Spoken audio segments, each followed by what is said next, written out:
Jake Morrison wiped the sweat from his face as he climbed the stairs to his small apartment.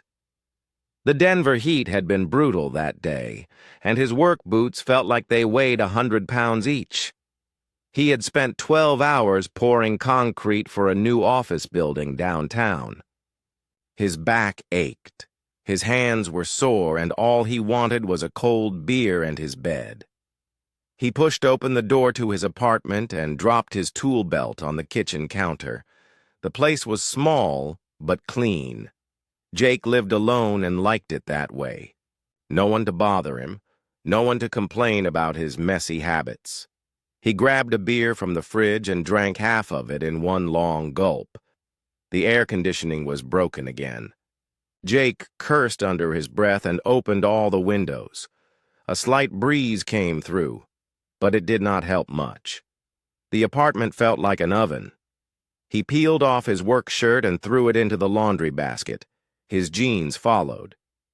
Jake had always slept naked when it was hot. It was more comfortable that way. He finished his beer and stumbled to the bathroom. The cold shower felt amazing on his tired muscles. He stayed under the water for a long time, letting it wash away the dust and sweat from the day. When he finally got out, he felt almost human again. Jake did not bother putting on clothes. His apartment was on the 3rd floor and no one could see in through the windows. He fell onto his bed and was asleep before his head hit the pillow. Something was wrong. Jake's eyes opened slowly. He felt strange, like he was floating. The air around him was cold, much colder than his apartment had been. He tried to move, but his body felt heavy and slow. Where was he? He was not in his bed. He was lying on something hard and smooth. It felt like glass, but it was not cold like glass should be. Instead, it seemed to glow with a soft blue light. Jake blinked several times, trying to clear his vision. The ceiling above him was not his ceiling. It was high and curved, made of the same glowing material he was lying on. Strange symbols moved across its surface like living things. They pulsed and changed colors as he watched them. Jake tried to sit up. His muscles did not want to work right, but he managed to push himself up on his elbows. What he saw made his heart race. He was in a huge room filled with things he could not understand. Tall machines hummed and beeped around him. Tubes filled with colored liquid ran along the walls. Glass containers held floating objects that looked like nothing he had ever seen before. And he was still naked. Jake felt his face turn red, but there was no one around to see him. At least he thought there was no one around. He looked left and right, trying to spot any movement in the strange room. That was when he heard the sound. It was like music, but not like any music Jake had ever heard. The notes were too high and too low at the same time. They seemed to come from everywhere and nowhere. The sound made his teeth ache and his skin tingle. 3 figures moved out from behind one of the tall machines. Jake's mouth fell open. These were not people. They were tall, much taller than him. Their skin looked like oil on water, changing colors as they moved. They had too many eyes, at least 6 each, arranged in a circle around what might have been their heads. They had long, thin arms that ended in hands with too many fingers. The creatures moved in a way that reminded Jake of dancers. They seemed to flow rather than walk. All of their eyes were looking at him. Jake tried to cover himself with his hands, but there was nothing to hide behind. One of the creatures made more of those musical sounds. The others answered in the same strange way. Jake could not understand what they were saying, but they seemed surprised about something. The creature in front, who seemed to be the leader, reached for something on its belt. It pulled out a small device that looked like a metal flower. The device began to glow and float in the air between them. "Human specimen has awakened," a voice said. It was coming from the floating device, but it sounded flat and emotionless, like a computer. "This was not expected." Jake tried to speak, but his throat was dry. He coughed and tried again. "Where am I? What do you want with me?" The creatures made more musical sounds among themselves. The leader spoke to the floating device again, and it translated. "You are aboard research vessel of the Veltar. I am Dr. HFY. You were selected for biological study. Your consciousness during examination is unusual." "Biological study?" Jake's voice cracked. "You mean like lab rats?" More musical discussion between the creatures. Dr. HFY seemed to be explaining something to the others. "Your species was catalogued as primitive, low potential for development. We take specimens to understand biological patterns across galaxy. Most specimens remain unconscious during process." Jake felt sick. They were talking about him like he was an animal in a zoo. He looked around the room again, noticing other glass containers. Some of them had things floating inside that might have been alive once. "How long have I been here?" he asked. "Approximately 6 of your time units called hours. Initial scans revealed unexpected complexity in your neural structure. This requires further investigation." Jake's mind raced. 6 hours. He had been missing for 6 hours, and no one on Earth would even know yet. His job would think he was sick. His neighbors would not care. "I want to go home," he said, trying to keep his voice steady. Dr. HFY's multiple eyes blinked in sequence. "That decision is not yours to make. You are valuable research subject now. However, your consciousness provides opportunity for direct communication. This is beneficial for our studies." The other 2 creatures moved closer. Jake could see that they carried tools he did not recognize. Everything about them screamed advanced technology, far beyond anything humans had. "What are you going to do to me?" Jake asked.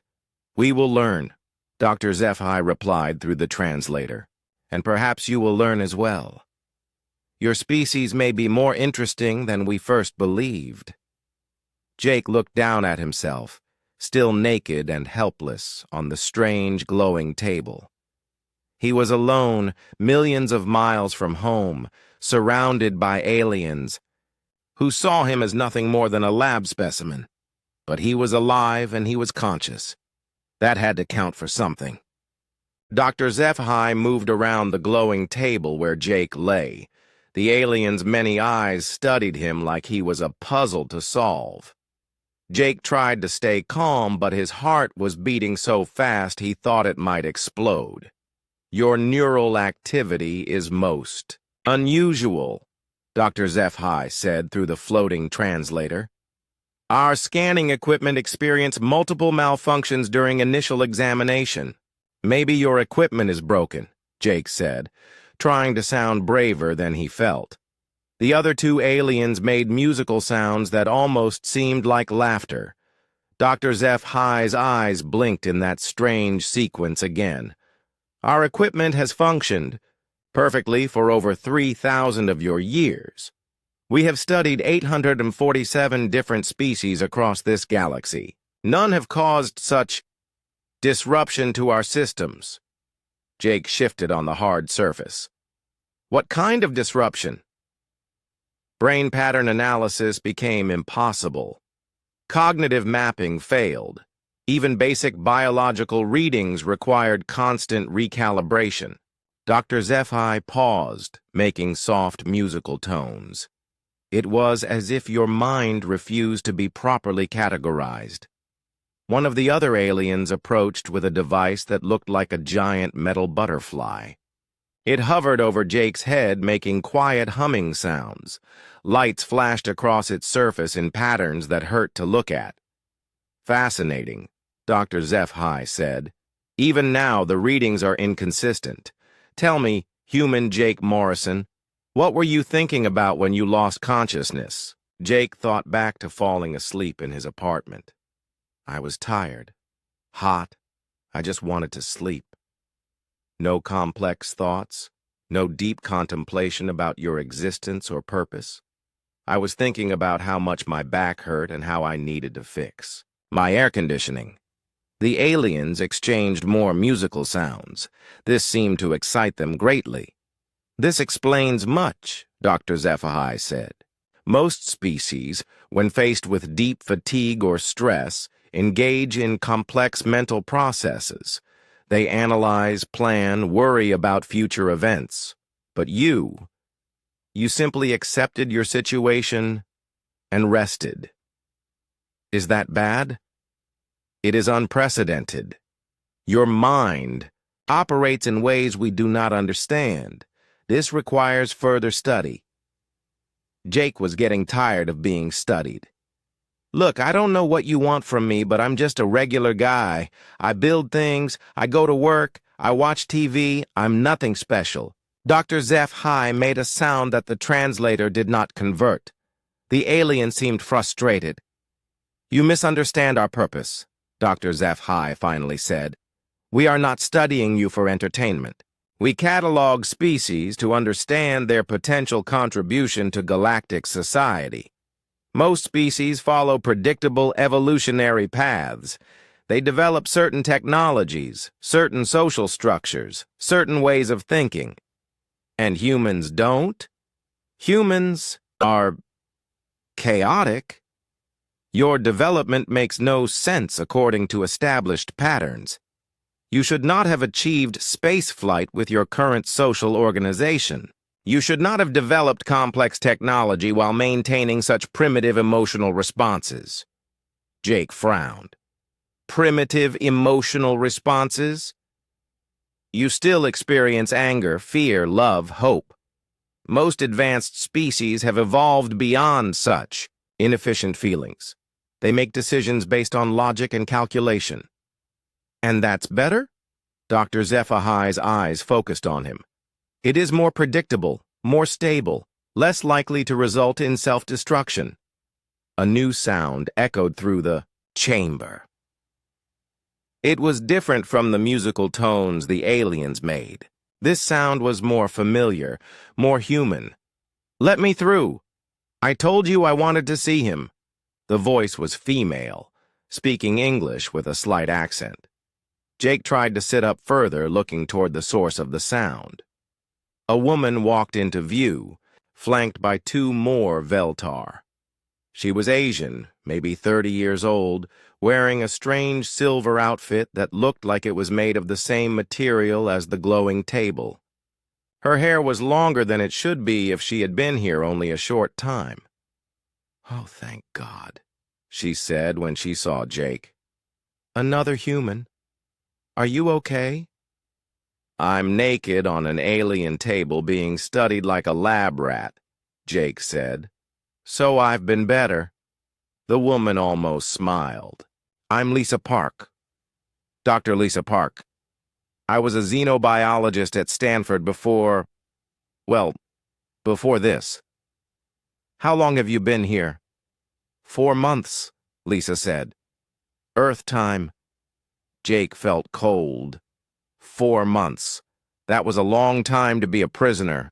Dr. Park has been most cooperative in our research, Dr. HFY said. She has provided valuable information about human social structures and biological functions.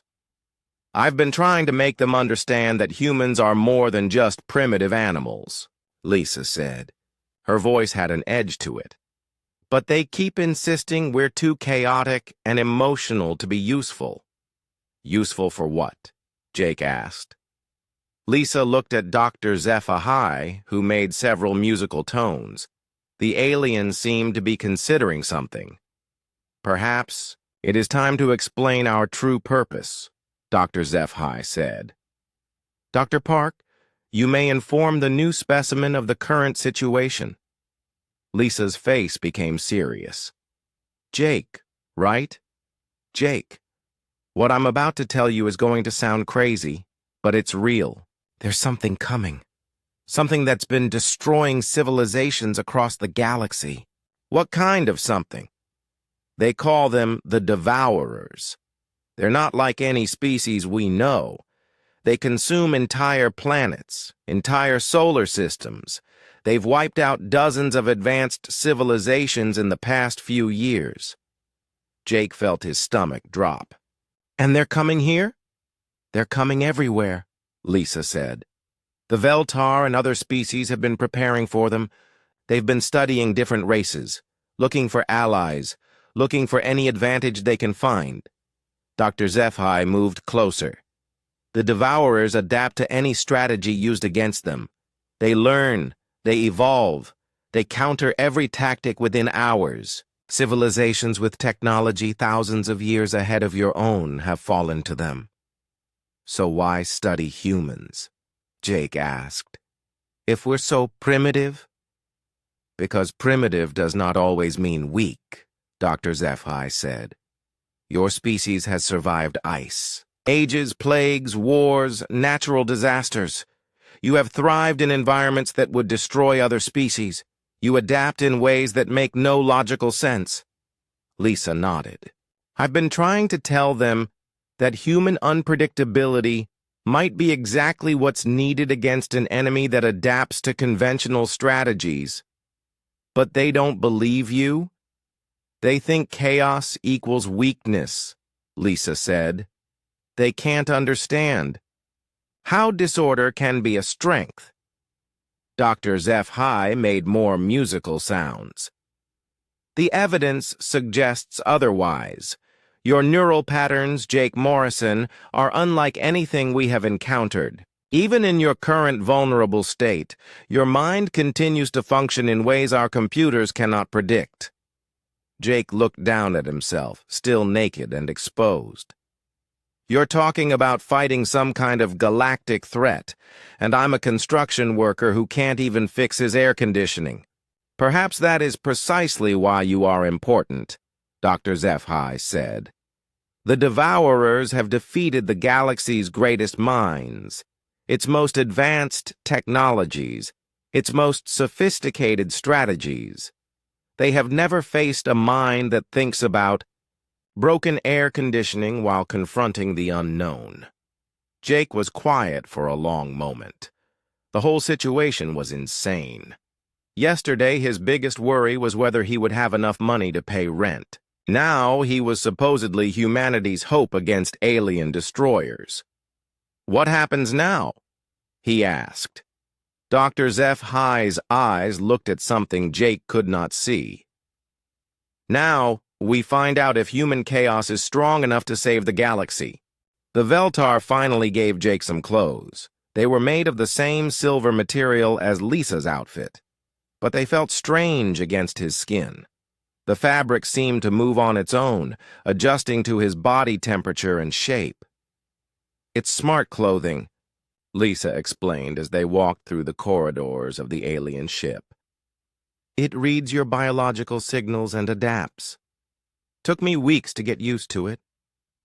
Jake pulled at the sleeves.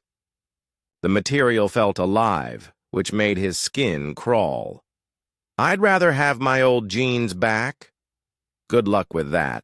The Veltar probably recycled them by now. Dr. Zephi led them deeper into the ship. The walls were covered with the same glowing symbols Jake had seen in the laboratory. They pulsed and changed as the aliens passed by, like the ship was reading their thoughts. Where are we going? Jake asked. To the testing chambers, Dr. Zephi replied through the floating translator. If humans are to prove useful against the Devourers, we must understand your capabilities. They stopped in front of a large, circular door that opened without any visible mechanism. Inside was a room that seemed much bigger than the ship could possibly contain. The floor, walls, and ceiling were all made of the same crystalline material, but here it was dark, waiting. This is our most advanced simulation system, Dr. Zephi said. It can create any environment, any scenario, any challenge. We have used it to test the greatest minds and strongest warriors from across the galaxy. And how did they do? Jake asked. Most failed completely. Those who succeeded took many hours or days to find solutions. All of them used their species' natural advantages, psychic abilities, enhanced physical strength, advanced computational thinking. Lisa put her hand on Jake's shoulder. Jake, these tests have stumped civilizations that make our technology look like stone tools. Don't feel bad if you can't figure them out. Jake nodded, but he was not really listening. He was looking at the empty room, thinking about problems he had solved on construction sites. Sometimes the fanciest tools were not the right tools. Sometimes you just had to think simple. What kind of problems are we talking about? He asked. Dr. HFY moved to a control panel that grew out of the wall. Strategic scenarios, engineering, challenges, adaptive problem solving, the types of situations the Devourers present in combat. The room suddenly filled with light. When Jake's eyes adjusted, he was standing in what looked like a city under attack. Buildings were falling, fires burned everywhere, and strange, dark shapes moved through the streets like living shadows. Your task is to save the population and stop the attacking force. Dr. HFY's voice came from everywhere at once. You have access to the city's defensive systems and military resources. How do you proceed? Jake looked around. The simulation was incredibly realistic. He could feel heat from the fires and hear people screaming. His construction worker instincts kicked in immediately. First, I need to know what I'm working with, he said out loud. What kind of defensive systems? What military resources? Information appeared in his mind, fed directly from the simulation. The city had energy shields, plasma weapons, automated defense turrets, and a garrison of trained soldiers. Previous test subjects had used these tools to fight the attacking shadows directly. But Jake was thinking about something else. The shadows are avoiding the fires, he said. They go around them, not through them. He ran to the nearest building and started examining its structure. The simulation provided tools when he needed them. Instead of grabbing weapons, Jake began setting controlled fires in strategic locations. What are you doing? Lisa's voice echoed in the space. Creating barriers, Jake said, using his construction knowledge to figure out which buildings would burn safely and which ones would collapse in useful ways. If they won't go through fire, I'll use fire to control where they can go. Within 20 minutes, Jake had turned the city into a maze. The attacking shadows found themselves funneled into narrow corridors where the defensive weapons could concentrate their fire. The population was safely evacuated through routes protected by controlled burns. The simulation ended. Jake was back in the empty crystalline room, breathing hard. Dr. HFY's eyes were all focused on him. Previous test subjects attempted to overpower the attackers with superior firepower. None considered using the environment itself as a weapon. It's basic stuff, Jake said. You work with what you have, not what you wish you had. The room changed. Again. This time, Jake found himself facing a massive engineering problem. A space station was breaking apart, and he needed to save it with limited resources and time. Other species had failed this test because they tried to repair the damage using advanced techniques. Jake looked at the problem and saw it differently. Instead of fixing what was broken, he started taking the station apart in a controlled way, using the pieces to build a smaller, more stable structure that could hold together long enough for rescue. Test after test followed. A diplomatic scenario where hostile aliens refused to negotiate. Jake solved it by finding common ground in the most basic shared experiences: hunger, tiredness, the need for shelter. While other species had tried complex psychological manipulation or shows of force, Jake offered to share food and discuss the weather, a tactical simulation where enemy forces seemed impossible to defeat. Previous test subjects had tried every form of advanced warfare. Jake won by doing the unexpected. He surrendered, then used the enemy's confidence against them, turning their victory celebration into a trap. Each solution was simple, direct, and based on basic human experience. Each one worked where advanced alien thinking had failed. After 6 hours of testing, the simulation stopped.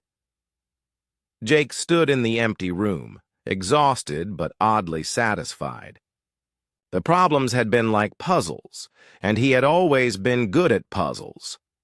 Dr. HFY entered the chamber with several other Veltar that Jake had not seen before. They were all making excited musical sounds. "Remarkable," Dr. HFY said. "You completed in hours what has taken our greatest minds days or weeks. And your methods—" "My methods what?" Jake asked. "They make no sense according to established tactical doctrine. You should not have been able to solve these problems with such primitive approaches." Lisa was grinning. "That's exactly the point, isn't it? The Devourers have seen every advanced strategy in the galaxy. They've adapted to everything sophisticated civilizations can throw at them, but they've never seen anything like human thinking." One of the new Veltar, larger than the others, stepped forward. Its musical tones were deeper, more authoritative. "I am Commander Velnox," the translator said. "I command the defense fleet for this sector. Dr. HFY has shown me recordings of your performance. I have questions." "Okay," Jake said. "Your solutions rely heavily on unpredictability and the use of unconventional resources. How do you know these methods will work against an enemy you have never faced?" Jake thought about it. "I don't know if they'll work, but I know that doing the same thing everyone else has tried definitely won't work. Sometimes you have to try something crazy just because it's crazy." Commander Velnox's eyes blinked in that strange sequence. "The Devourers will arrive in this sector within 3 of your months. Every defensive strategy has been planned according to the most advanced military thinking available. You suggest we abandon these plans in favor of chaos?" "Not chaos," Jake said. "Flexibility. On a construction site, you always have a plan. But you also know the plan is going to change. Something will go wrong, or you'll find a better way. Or the materials will be different than you expected. The guys who survive are the ones who can adapt. And if you are wrong, if human unpredictability is simply another form of primitive thinking that the Devourers will easily counter?" Jake looked around the room at all the alien eyes watching him. A few days ago, he had been nobody special. Just a guy who poured concrete for a living. Now they were asking him to help save the galaxy. "Then we'll try something else," he said. "But at least we'll go down fighting our way, not their way." Commander Velnox made a sound that the translator struggled with. Finally it said, "This will require consultation with the High Command. The decision to involve humans in galactic defense is not mine alone to make." Jake nodded. He was tired, confused, and still not entirely sure this was all real. But for the first time since waking up naked on an alien table, he felt like maybe he could make a difference. Maybe being just a regular human was exactly what the galaxy needed. Jake woke up in a room that actually looked comfortable. The Veltar had given him a proper bed, something that looked almost human. The walls still glowed with those moving symbols, but they were dimmer now, almost soothing. He had been on the alien ship for 3 days. 3 days of tests, questions, and long conversations with Lisa about what was happening back on Earth. She told him that people probably thought he was missing, maybe dead. His boss would have fired him by now. His rent was due in a week. It seemed strange to worry about rent when the galaxy was in danger. A soft musical tone came from the wall. Jake had learned that this meant someone wanted to enter. "Come in," he said. Dr. Zephi flowed into the room, followed by Commander Velnox and two other aliens Jake had not seen before. These new ones were different, bigger, with skin that looked like polished metal and eyes that glowed with their own light. "Jake Morrison," Dr. Zephi said. "These are representatives from the Galactic Defense Council. Admiral Kethvar and strategist Melhi have come to speak with you personally." The larger of the two new aliens spoke, its voice deeper than the others. "Human Jake Morrison, we have reviewed your performance in our simulations. Your methods are unconventional." "So everyone keeps telling me," Jake said. Admiral Kethvar made a sound that might have been approval. "Unconventional may be precisely what we need. Allow me to explain our situation more completely." The room around them changed. Suddenly, they were floating in space, surrounded by stars and galaxies. Jake's stomach lurched, but he realized it was just another simulation. "The Devourers appeared in the outer rim 6 years ago," Admiral Kethvar said. Points of light began disappearing from the star map as he spoke. "They consume everything, planets, stars, entire solar systems. But consumption is not their primary threat." "What is?" Jake asked.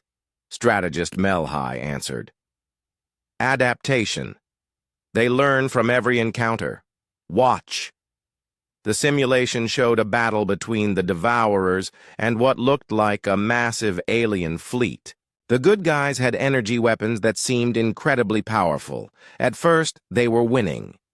"The Velnari Empire," strategist Melhi explained, "one of the most advanced military civilizations in the galaxy. Their plasma weapons could destroy entire moons." Jake watched as the tide of battle turned. The Devourers, which looked like shifting clouds of darkness, began to change. After each attack, they became more resistant to the weapons being used against them. Within hours, the plasma weapons became useless, Admiral Kethvar said. The Devourers had adapted complete immunity. The simulation showed several more battles. Each time, no matter what weapons or strategies were used, the same thing happened. The Devourers learned, adapted, and eventually won. Energy weapons, kinetic projectiles, biological warfare, reality manipulation, time distortion, strategist Melhi listed. All have been tried. All have failed. The Devourers now have immunity to every form of attack we know. Jake felt sick. "How do you fight something like that?" "We do not know," Admiral Kethvar admitted. "But your test results suggest a possibility. Your solutions did not follow established patterns. They were random, chaotic, unpredictable. The Devourer's adaptation appears to be based on pattern recognition," Dr. Zephi added. "They analyze a strategy, understand its logic, and develop counters. But your thinking does not follow logic as we understand it." "Thanks a lot," Jake said. "It is a compliment," Commander Velnox said. "Logic is predictable. Predictable can be countered. But how does one counter randomness?" The simulation changed again. Now Jake was looking at Earth, his home, floating in space like a blue marble. "The Devourers will reach this sector in 11 weeks, Admiral Kethvar said. "Earth is directly in their path." Jake stared at his home planet. Somewhere down there, people were going about their normal lives, working, sleeping, watching TV, complaining about the heat. They had no idea what was coming. "What do you want from me?" he asked quietly. "We want to offer your species a choice," Admiral Kethvar said. "We can evacuate a small number of humans before the Devourers arrive. perhaps a few thousand individuals. They will be relocated to safe worlds far from the devourer path. And the rest? The rest will face the same fate as every other world in the devourer path. Jake felt anger rising in his chest. So you'll save a few thousand people and let billions die. It is the best we can offer, strategist Melhi said. We have learned not to risk our own forces in hopeless battles. What's the other choice? Admiral Kethavar's glowing eyes focused on him. We bring your entire species into the galactic community. We share our technology, our knowledge, our resources. In exchange, humans help us fight the devourers using your unique perspective. You mean our chaos and randomness? Yes. Jake was quiet for a long time. The weight of the decision felt impossible. He was just one person, and they were asking him to speak for all humanity. I'm not qualified to make this choice, he said finally. No individual is, Admiral Kethavar agreed. But someone must begin the process. We need humans involved in our defense planning immediately. There is no time for extended negotiations. Lisa's voice came from behind him. Jake turned to see her entering the simulation space. I've been listening, she said. Jake, they've offered to bring up representatives from Earth. Military leaders, scientists, government officials. But they want at least one human already here to help coordinate. Why me? Jake asked. Lisa's the scientist. She understands this stuff better than I do.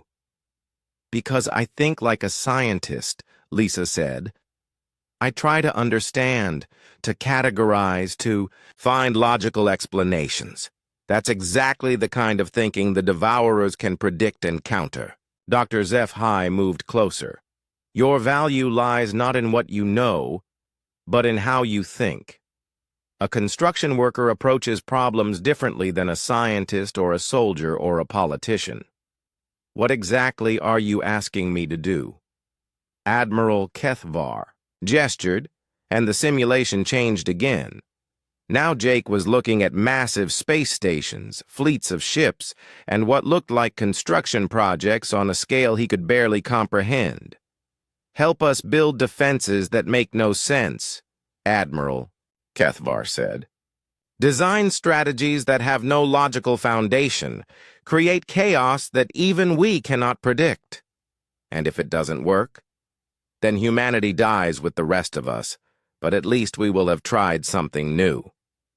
Jake looked around at all the alien faces watching him. These beings had technology that seemed like magic. They could cross between stars, create matter from energy, simulate entire worlds, but they were scared. They were desperate enough to ask a construction worker from Denver to help save the galaxy. If I agree, Jake said slowly, what happens to Earth? To my people? We begin immediate integration, Admiral Kethavar said. Human representatives will be brought here. Your world will be given defensive technology. Your species will become full members of the galactic community. And if I refuse, then we evacuate who we can and abandon your world to its fate. Jake thought about his apartment, his job, his simple life. 3 days ago, his biggest worry had been a broken air conditioner. Now he was being asked to risk everything on the chance that human weirdness could save the galaxy. He thought about all the people on Earth who had no idea this conversation was happening. People like him, just trying to get by, just trying to live their lives. Okay, he said, I'll do it. But I have conditions. Admiral Kethavar's eyes blazed brighter. State them. Humans aren't your lab rats or your weapons. We're partners, equal partners. And when this is over, when we win or lose, Earth gets to make its own choices about what happens next. Agreed. Jake took a deep breath. Then let's go save the galaxy. The next few weeks passed in a blur of activity. Jake found himself at the center of something he still could not fully believe was real. The Veltar ship had become a meeting place for representatives from across the galaxy, all coming to see. The humans who might save them all. Earth's governments had reacted exactly as Jake expected, with confusion, panic, and endless arguments. But Admiral Tony Rodriguez of the U.S. Space Force had cut through the politics quickly. When aliens showed up with proof that Earth was about to be destroyed, military leaders tended to listen. Rodriguez was a practical man, much like Jake. He had brought a team of people who got things done, rather than people who talked about getting things done. Captain Amy Chen was an engineer who understood how to build things that worked. Colonel Rick Barnes was a Special Forces operator who knew unconventional warfare. Dr. Kate Murphy was a psychologist who specialized in crisis behavior. "So let me get this straight," Rodriguez said during their first meeting. He was looking at the holographic display showing devourer movements across the galaxy. "These things have beaten every advanced civilization they've encountered, and you want us to fight them with construction equipment and crazy ideas?" "That's oversimplifying it," Jake said. "But yeah, basically." "Good. Simple plans are the ones that actually work."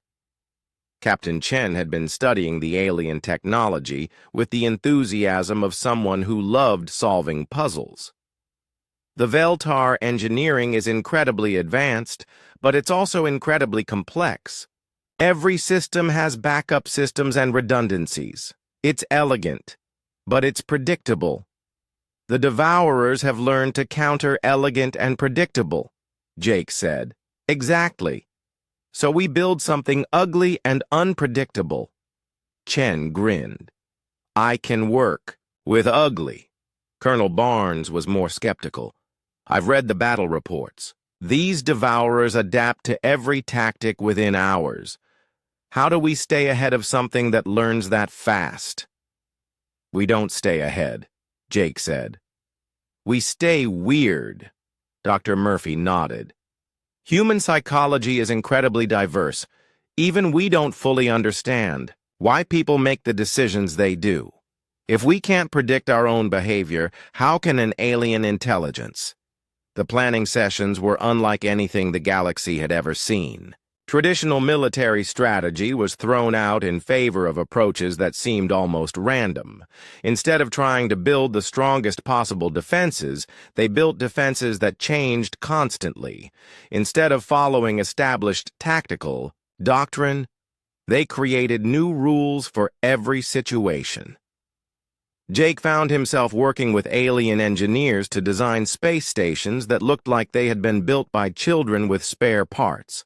The structures were ugly, inefficient, and completely unpredictable. Traditional military thinking said they should fail immediately, but they worked in ways that no computer model could properly calculate. This makes no sense, complained strategist Mel High during one planning session. These defensive positions have obvious weaknesses that any tactical analysis would exploit. That's the point, Jake said. The weaknesses are decoys. We're betting that the Devourers will see the obvious flaws and focus on them, leaving the real defenses untouched. And if you are wrong, then we adapt and try something else. The Devourers arrived exactly when predicted.